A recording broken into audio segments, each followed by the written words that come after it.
You're listening to Eye on Ocular Health on ReachMD, and this episode is sponsored by Apellis Pharmaceuticals Incorporated. Here's your host, Dr. Alexandria May. Welcome to Eye on Ocular Health on ReachMD.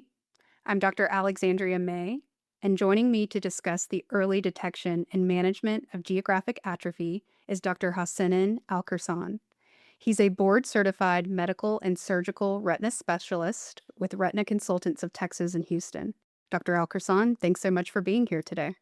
Thanks so much for having me. I'm really looking forward to our conversation. To start us off, Dr. Al-khersan, where do you see the biggest challenges when it comes to catching geographic atrophy early before significant vision loss occurs? The biggest challenge with geographic atrophy is that it can progress and the patient might not know about it. So the way that geographic atrophy works is it usually has the biggest impact on vision the closer it moves to the fovea in the center of the macula. But if it starts to grow, in the peripheral parts of the macula, it may be doing damage without the patient initially knowing. I like to use the analogy of glaucoma, which is very similar. In the early stages, the patient may not know that they have glaucoma. And by the time they start having visual symptoms, it can be too late in the sense that the type of damage that's done to the retina is irreversible, at least with the current therapies that we have now. It's required a little bit of retraining, not only for referring physicians, but also for retina specialists, because historically we didn't have any treatments for geographic atrophy. So, you wanted to identify it, but if you didn't, it wasn't as big of a deal because we just didn't have any treatment for it at all. Now that's changed. We have two approved complement-based therapies, and they both tend to work better if they're initiated earlier based on the trial data that we have available. And so it's gone from not being that big of a deal if you don't identify geographic atrophy in terms of the consequences to having more consequences now for the patient's potential to preserve their retina. And so I think that paradigm shift is one of the biggest challenges. The fact that it progresses unbeknownst to the patient in many cases, and the fact that it's irreversible as well. And then the other important thing that I would say is that it can be difficult to risk stratify patients. So not every patient with intermediate AMD or even early geographic atrophy is going to behave the same. Some patients are going to progress more quickly than others. And until recently, we didn't really have a great sense of how to stratify patients to different cohorts based on how they might progress. And so that's another challenge as well. Let's talk about optical coherence tomography, or OCT. What are the specific structural findings that are shifting how we think about early detection? And what are clinicians potentially missing if they're relying solely on conventional imaging?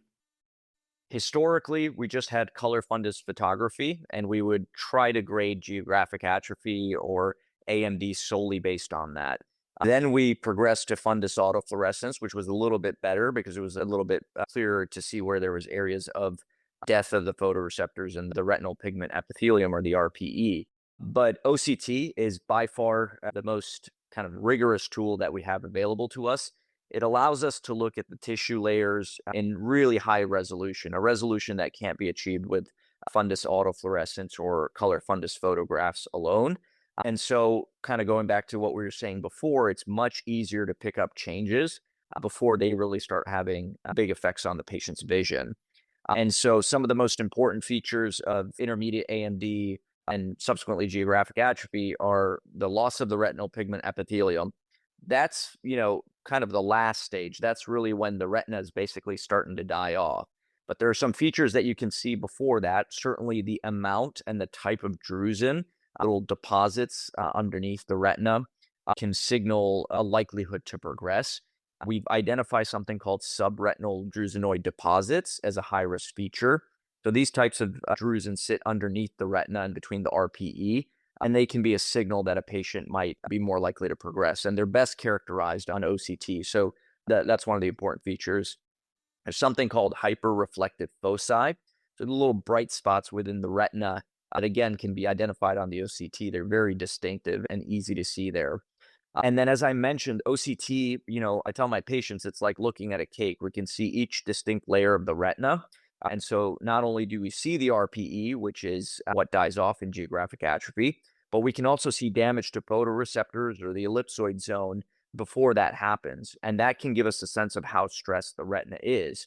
And more research is coming out now that this ellipsoid zone is very important, and that it can tell us how likely a patient is to progress, particularly if we weigh the amount of damage that there's been done to the ellipsoid zone relative to the amount of damage that's been done to the RPE, or the retinal pigment epithelial layer there. So all of these features really are, best seen on OCT. Some of them you can sometimes see on color fundus photographs or fundus autofluorescence, but certainly without OCT, it can be very difficult to pick these findings up. And building on those findings, what are some of the key imaging biomarkers that help clinicians identify patients who are at higher risk of progression and foveal threat? The first of these is very simple, but location. So the closer a lesion is to the fovea, the more likely that it's going to impair the patient's vision. And then the size of the lesion, of course, so larger lesions mean more tissue is affected, and again, more likely that the patient's vision is affected. Something called circularity. So the less circular a lesion is, the more surface area it has, the faster it's likely to progress. And that just has to do with the fact that these lesions are growing at the borders. So if you have more border, you have more growth. Multifocal lesions tend to grow faster than lesions that just single lesions. And that has to do with surface area as well. You can have the same area spread across different lesions compared to one lesion, and that multifocal lesion will grow faster. On autofluorescence, if the lesion has an hyperautofluorescent border, that usually tells you that it's active, as opposed to if there isn't an increased autofluorescence signal, that may be less likely to progress. And then all of the features we discussed from the OCT earlier, which include the subretinal drusenoid deposits, the hyperreflective foci, and EZ loss as well.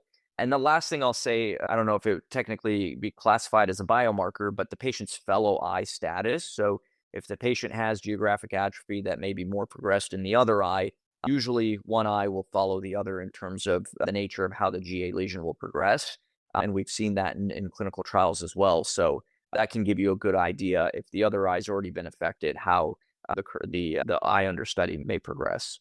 For those just tuning in, you're listening to Eye on Ocular Health on ReachMD. I'm Dr. Alexandria May, and I'm speaking with Dr. Hasenin Al-khersan about identifying geographic atrophy earlier to improve patient outcomes. So, Dr. Al-khersan, taking this a step further now, how are these imaging findings influencing real-world clinical decisions regarding monitoring intervals and referral timing? I think it's giving us a more sophisticated understanding in terms of stratifying patients. So if we believe a patient is more likely to progress, let's say they just have intermediate AMD, but they have some of these high risk features, I might follow them more closely than I would somebody that has none of these features. I think historically we've had a pretty protocolized kind of follow-up regimen, but as we get this more sophisticated understanding, we can group patients into different buckets for their follow-up schedules. And then we can intervene earlier and potentially save them from losing vision significantly. And so I think it's that risk stratification that bleeds into our follow-up that's the most important thing. And then again, now in the era where we actually have therapeutics, that becomes much more important than it was ever in the past. Unfortunately, in the past, if you did identify a patient progressing, you really couldn't do anything about it. And that's just not the case anymore. With that being said, what should an optimized referral pathway look like for patients who are suspected of progressing towards geographic atrophy? And what role should the referring clinician play in monitoring after the patient is referred? The way I think about it now, given that there is a therapeutic available, any patient with geographic atrophy should be seeing a retina specialist. And it doesn't necessarily mean that they're going to be treated, but they should be evaluated in the context of how their geographic atrophy looks, whether they have any of these high risk features, and that decision can be made jointly with the patient. Earlier on, when the patient has intermediate AMD, I would say any of those findings should trigger a referral, really. Those findings we talked about on the OCT, on the autofluorescence, that may suggest this patient may convert to geographic atrophy in the near future. I tell my referring docs, I'd rather be safe than sorry. And so if they have concern for a patient, just refer them, have them looked over. And then what I tend to do in terms of the shared care model is, if I think a patient is less likely to progress or they don't necessarily need treatment, I'll have them refer back to optometry or the comprehensive eye clinic where they can continue to be monitored. And then we can alternate visits sometimes. Or if they're really low risk, I just have them follow up with their primary eye care specialist.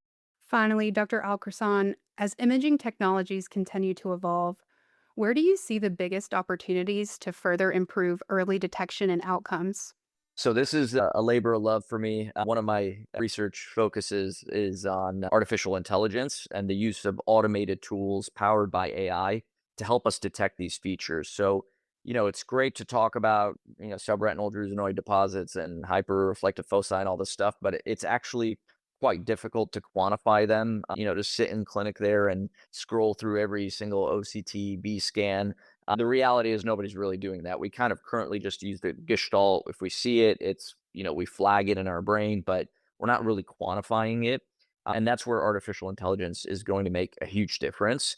There are certain regulatory hurdles. We have to get these algorithms approved. We have to make sure they're effective and safe for patients. But that quantification, that automated trigger, will allow us to interpret the OCTs in a much quicker fashion than we can do on our own, especially, when we're having a busy clinic, it's hard. And the other component of that, it's, one step is identifying them. The second step is seeing any change, because really it's the change that's the most important, especially early on in disease. And these programs will allow us to understand when these changes are happening, again, in a much more objective fashion than what we can currently do. And then the third prong of that is it will allow us to create risk tools, basically, to tell us, that question of who is going to progress. Right now, we have these biomarkers individually that tell us, more likely than a patient without them. But in the context of all these biomarkers together, potentially the patient's age, obviously their smoking status, whether they use AREDs, giving us a global risk score for an individual patient. It'll deliver a much more personalized medicine approach compared to what we currently do. Other areas where I think AI will help is in connecting clinical care networks. We have great relationships with our referring docs, but sometimes things get lost in translation. You tell a patient, hey, you got to see a retina doc. They don't go in, or the retina clinic doesn't schedule the appointment. There's a lot of areas where the patient can get lost. But I think in the future, we'll have, again, automated ways of, if the algorithm picks up that the patient has these findings, it'll let the doc know in the primary eye care clinic, hey, this patient should likely be referred. And then it'll go the next step of saying, you have retina clinic A in this area. Would you like to schedule an appointment for them? And it can potentially just automatically trigger all of that. And then one more thing I'd like to point out is home monitoring. So for some patients, it's really a lot to come into clinic, particularly for these older folks. Obviously, AMD is age related. And so coming to the clinic can be a huge burden for them and their caregivers. And so I think we already do have some devices more on the wet AMD side that will help us monitor for fluid. But in the future, I think we'll have these tools available to us, again, AI-powered tools that the patient can just kind of pop their eye in, and then it'll tell them, hey, you have some change, get into the clinic. You should see your optometrist, ophthalmologist, or retina specialist.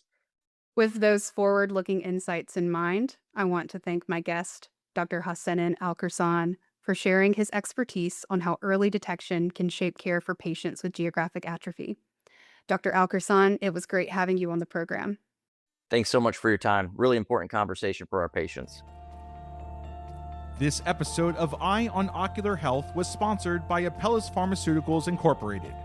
To access this and other episodes in our series, visit Eye on Ocular Health on reachmd.com, where you can be part of the knowledge. Thanks for listening.